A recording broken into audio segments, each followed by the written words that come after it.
If you are religious, you won't want to hear this. But here are just some of the things that came way before the Bible and were connected to the Anunnaki gods: daily bread, harps, priests, temples, gods, prayers, flood story, creation story, astrology, writing, cuneiform, law codes, kingship, divine councils, sacrifices animal and grain,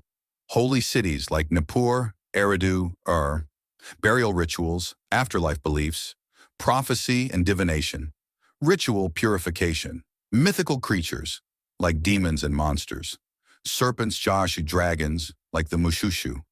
ark-like boats in flood stories, offerings to gods, incense burning, dream interpretation, family genealogies, tithes or offerings to temples, gardens or sacred groves, righteous or wise figures like Zusudra, lists of kings like the Sumerian king list, divine punishment stories, plagues, floods, etc., the concept of sin or wrongdoing, divine human hybrid beings like demigods, festivals and holy days, holy mountains associated with divine realms, sacred numbers like 7, heavenly tablets, records of divine will, chariots used in warfare and religious iconography, statues of gods in temples, divine names with meanings like Enlil, Enki, Ninhursag, music in worship like lyres and harps, offerings of wine, water, and oil, divine judgments and decrees, marital contracts and dowries, war and conquest narratives, divine protection, amulets and charms, creation of humans from clay, prophetic visions and messages from gods,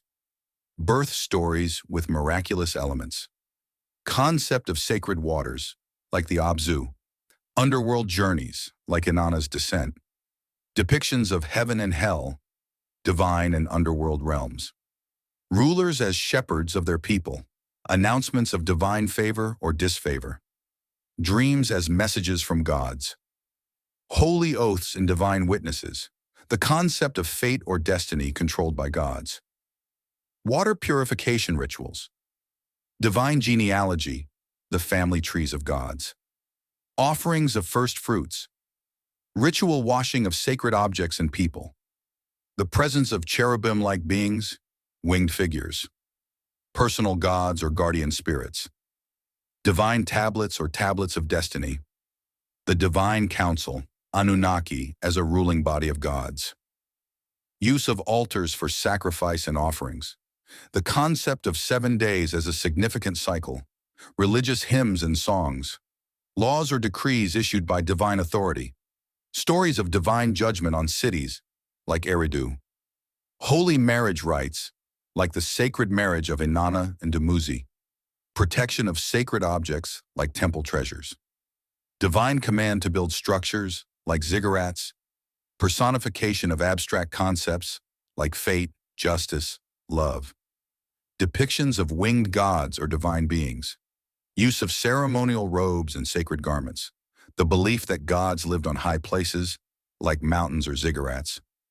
ritual fasting or food restrictions, lineages of priests and priestesses, temples as houses of the gods, rituals for the dead, funerary rites, use of sacred stones or boundary stones, kuduru, divine signs like omens from animals, stars, or weather,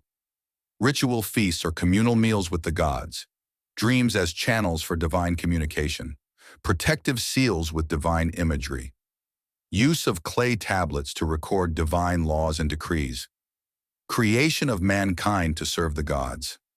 sacred trees like the hulapa tree, apocalyptic visions like the flood, use of divine emblems or symbols like the rosette or tree of life, the idea of divine punishment for hubris or defiance, offerings of bread and water to the dead, descriptions of divine thrones or heavenly courts, the idea of divine beings descending to earth, divine protection for kings and priests,